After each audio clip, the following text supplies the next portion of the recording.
Ingat, 99% jarang orang tahu. Udah berdoa bertahun-tahun, gak berhasil, tapi malah tambah masalah. Itu semua karena mereka salah memaknai surah Al-Fatihah. Padahal jelas dikatakan, Iyyaka na'budu wa iyyaka nasta'in. Hanya kepada Engkaulah kami menyembah, dan hanya kepada Engkaulah kami memohon pertolongan. Nah, jadi nyembah dulu baru minta pertolongan. Jangan banyak permintaan, tapi nyembah sujud aja males. Terus konsepnya gimana? Masya Allah.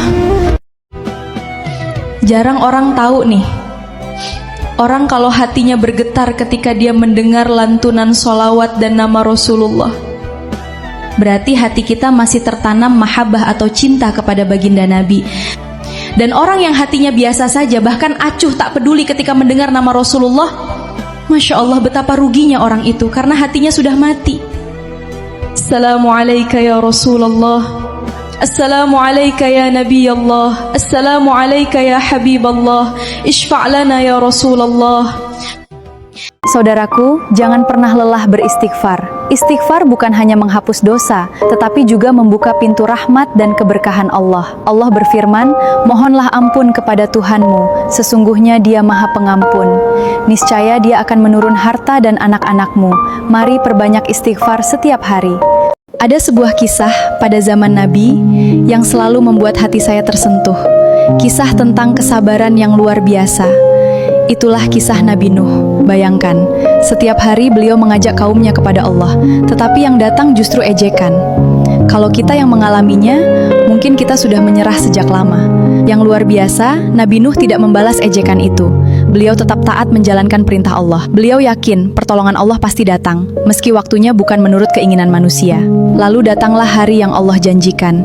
Bahtera itu menjadi penyelamat bagi orang-orang yang beriman. Barulah mereka sadar, janji Allah tidak pernah salah, hanya waktunya yang sering tidak kita pahami.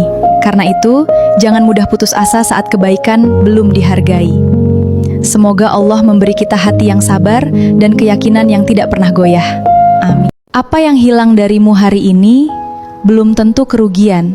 Mungkin itu cara Allah mengarahkanmu pada yang lebih baik. Saat rencanamu gagal, jangan putus asa. Bisa jadi Allah sedang menyelamatkanmu dari sesuatu yang tidak kamu ketahui. Kun fayakun. Sesungguhnya apabila Allah menghendaki sesuatu, Dia hanya berfirman, jadilah, maka jadilah. Bagi Allah tidak ada sesuatu yang mustahil. Apa yang menurut manusia sulit, bagi Allah cukup dengan kehendaknya, maka semuanya dapat terjadi. Maka jangan pernah membatasi doa-doamu dengan kelemahanmu.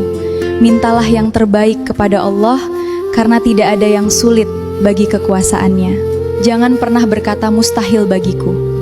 Jika Allah telah berkehendak, maka tidak ada satupun yang mampu menghalangi ketetapannya. Karena itu, jangan pernah berhenti berharap kepada Allah. Selama Dia belum berkata jadilah, maka teruslah berdoa dan bersabar dengan penuh keyakinan. Jangan pernah meragukan kekuasaan Allah. Jika Dia telah berkehendak, maka tidak ada yang mustahil. Yakinlah, pertolongannya akan datang pada waktu yang paling tepat.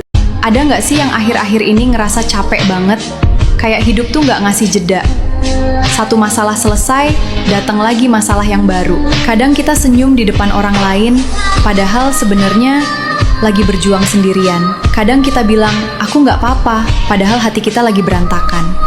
Kalau hari ini hidup terasa pahit, siapa tahu itu cuman proses sebelum Allah kasih sesuatu yang lebih manis.